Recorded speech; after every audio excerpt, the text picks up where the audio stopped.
And so now we're into 97, all right?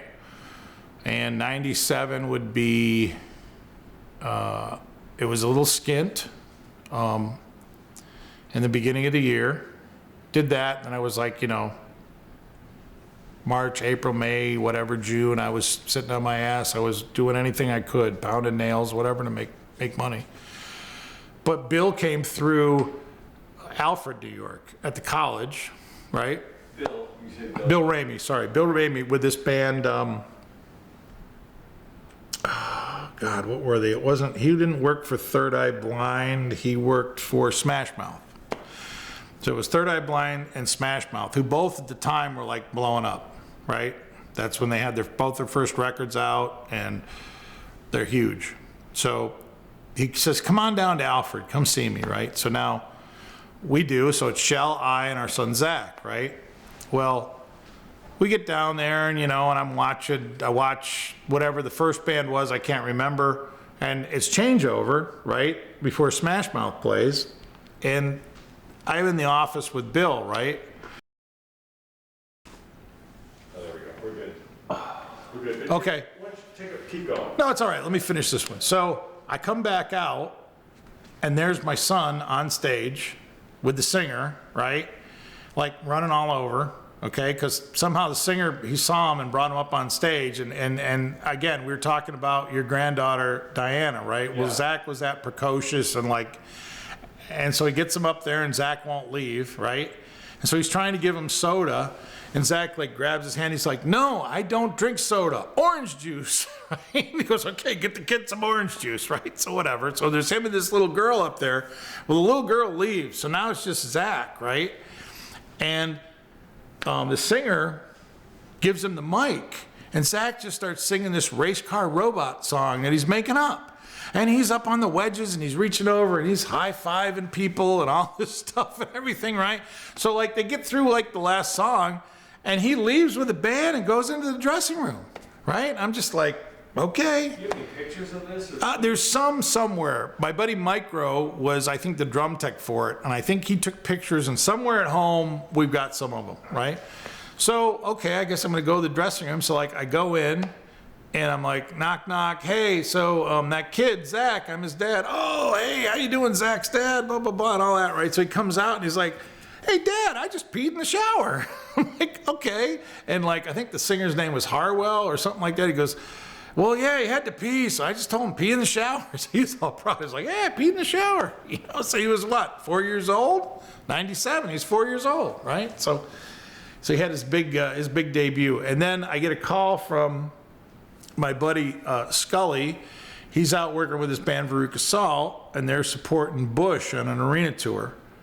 And he's like, look, man, my mom passed. I got to go home. I need somebody to take my spot. So I go out, I take a spot for like 2 weeks, and he comes back, and then they're like, you know, we really need more than one backline tech, because he was doing everything. He was setting up guitar, 2 guitars, bass, and drums. And even on a support arena gig, like, that's still a lot of work, right?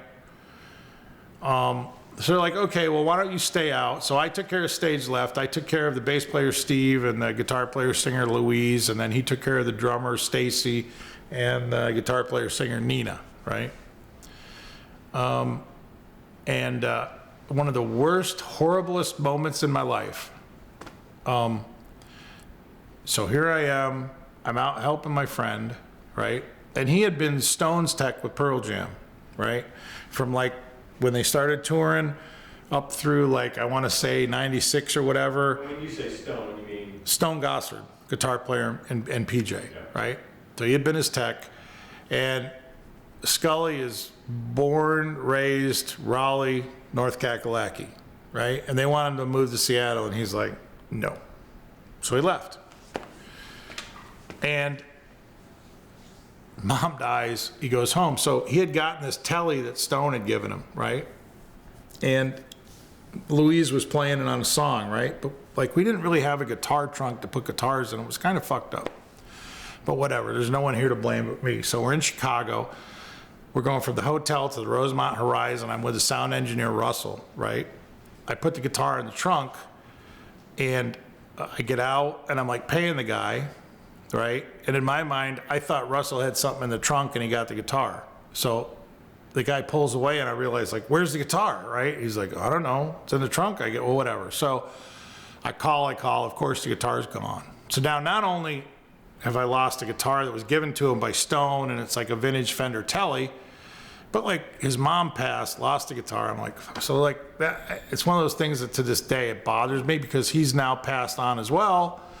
And it's just like, mate, I'm so sorry. Like, you know, it's just, but whatever, it happened. So I went and I got him like a 1952 reissue custom shop Tele. Like I tried to replace it to the best because I didn't, like, you know, this is like internet in 97, but not like it is now. So it's not like you just go out and whatever, oh, somebody's got it on eBay or somebody, you know, you can, whatever. So I did the best I could, but still, I've been gutted ever since, right? It's one of those like, oh, it was just, for me, it was a terrible tour. It was just awful. Anything bad that could happen, happened, you know? Like I had a guitar of Louise's that I was trying to get sent out and they didn't put it in a case and it arrived with the neck broken. You know, and it was just like, whatever. So there's the Veruca Salt thing. We did that with Bush. We went to Europe. We supported Dinosaur Jr. That was a weird double bill, right, with Jay Mascis. Did some festivals and whatnot. Oh, yeah, here's a story. So we're in Spain. We're playing this festival called Benicassim. Do I have time or not? Yeah. No. Okay, we're playing this festival. I'll stop after this. Playing this festival called Benicassim in Spain in '97. And it's been a weird weather day, right? So like we go in and we can't really set our stuff up yet, right? Because we're not headlining the festival. I think there's like headliner, somebody else, and then maybe us, right? So we're like third down on the bill or whatever. So we're basically doing what we call the fly-in gear. So we're getting rental gear there, and we're bringing guitars and like snare drum, cymbals, whatever. So the weather's been weird, right? It's rained a little bit. So like it's what we call like a scaff roof stage, right? So imagine as you're looking at the stage left, there's scaffold, all right? And then there's a stage. And stage right, there's scaffold, right? And then what they do is the roof is like between the scaffold, right? And they bring it up on like chain motors, right? So it's like supported with like beams coming over. They pick the roof up, right? With the trussing on it and lights and all that. And it's supported like that. It's what it was, I think it was made by a company, it was an old mountain roof, I think.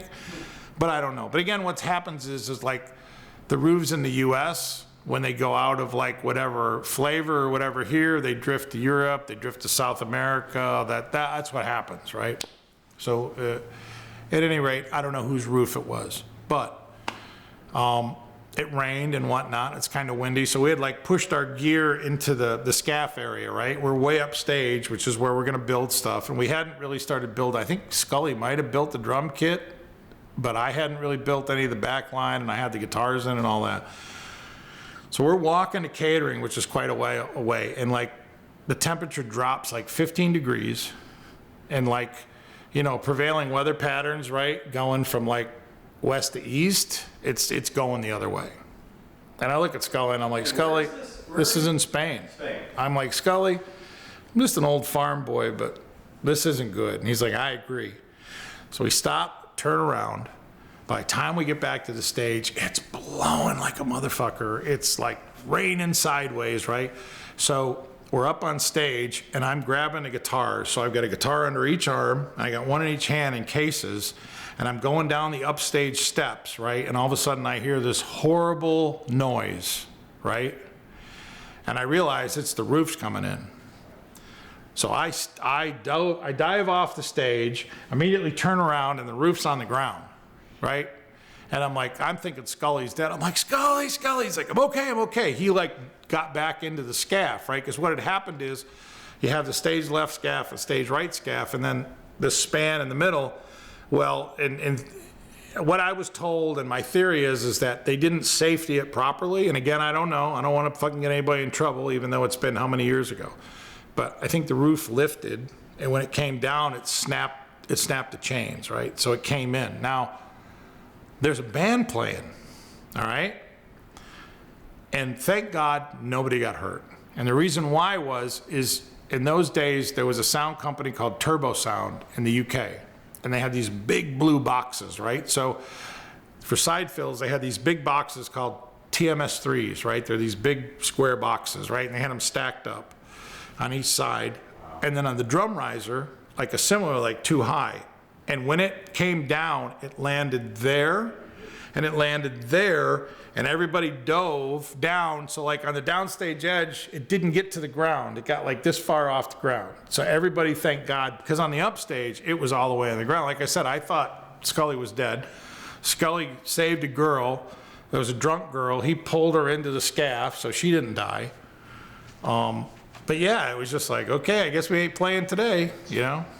So that was on Veruca. That happened. And I guess that's about all I can think of there. So that's crazy. So what happened to the gear? well, our gear, like I said, the only thing we had out there was like a snare drum or a kick drum pedal of our gear. Oh, their gear got trashed. Everybody else's gear got trashed upstage. Thankfully, like the guitars were in cases. They didn't get hurt. Right? We thankfully had, and on our main gear we were hooking up with in like Scandinavia or whatever, this was like, I think where we were starting, it was like a fly-in date. So there was that. Well, let's see, let's take a break. We got, well, I got 31 minutes left on. All right. I'll keep going if you want me to.